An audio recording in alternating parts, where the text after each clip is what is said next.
लातूर जिल्हा परिषदेच्या आवारामध्ये आपण पाहू शकतो अशा पद्धतीनं लिपिक संवर्गातील जे कर्मचारी आहेत त्या कर्मचाऱ्यांचं गेल्या 4 ते 5 दिवसांपासून सलग आंदोलन सुरू आहे। काम बंद आंदोलन आहे। कसलंही काम करण्यापासून नकार दिलेला या कर्मचाऱ्यांनी। या अगोदर असहकार आंदोलन सुरू होतं, मात्र सरकारचं लक्ष वेधण्यासाठी आता काम बंद आंदोलन करण्यात येत आहे। लातूर जिल्ह्यातल्या ज्या काही 10 पंचायत समिती आहेत त्या पंचायत समितीसमोर देखील आंदोलन सुरू आहे। एक प्रकारे आपण जर लक्षात घेतलं तर लातूर जिल्हा परिषद असेल किंवा लातूर जिल्ह्यातल्या ज्या पंचायत समिती असतील या पंचायत समितींमध्ये कर्मचाऱ्यांचं काम पूर्णपणे बंद असल्याचं चित्र आपल्याला पाहायला मिळतं। काय मागणी आहे? सर, आम्ही 16 तारखेपासून सरकार पुकारलेला आहे।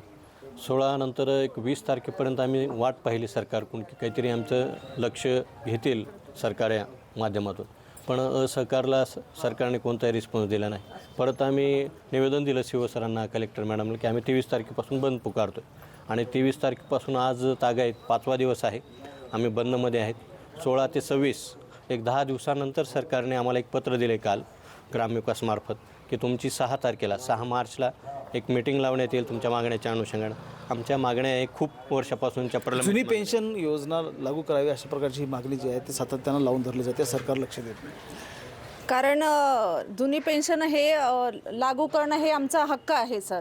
कारण आम्ही शासन सेवेत जेव्हापासून लागलो, पूर्वी कसं नोकऱ्या हे गव्हर्नमेंटला म्हणजे सहजरित्या लागायची। आज रोजी स्पर्धा परीक्षा आहे ते देऊन नोकरी लागते, ते खूप मेहनतीने लागली जाते सर। त्याच्यातून पण जेव्हा नोकरीचा पहिला दिवस असतो त्यांना असं वाटतं की नोकरी लागली खरी, पण आम्हाला आज रोजी पेन्शन नाही तर आमचं म्हणजे पुढचं भविष्याचं मुलांचं शिक्षणाचं सगळं कसं खर्च होईल।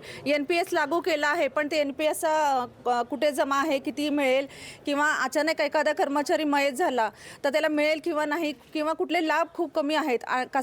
जे स्थायी ज्यांना पेन्शन लागू आहे तर जे कर्मचारी स्थायी आहेत त्यांना पण तेवढंच, म्हणजे ज्यांना पेन्शन आहे त्यांना पण तेवढंच।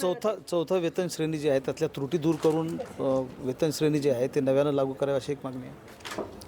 चौथ्या वेतन त्रुटीत नव्याने शासनाला मागणी हेच आहे की आमच्या 4-5 मागण्या आहेत ते शासनाने मान्य कराव्या आणि शासन आमच्यावर खूप अन्याय करत आहे, शासनाने दखल घेतली पाहिजे आमची, एवढंच बोल। आपण जर लक्षात घेतलं तर गेल्या 5 दिवसांपासून जिल्हा परिषद आणि पंचायत समितीच्या आवारामध्ये हे कर्मचारी आंदोलन करत आहेत। सरकारचं लक्ष वेधण्याचा त्यांचा प्रयत्न आहे। राज्यभर हे आंदोलन सुरू आहे। एकूण जर लक्षात घेतलं तर जिल्हा परिषद आणि पंचायत समितीमध्ये काम घेऊन येणारे लोक जे आहेत त्यांची देखील या आंदोलनामुळे अडचण होताना आपल्याला पाहायला मिळते आहे। महेंद्र जोंधळे, TVN मराठी, लातूर।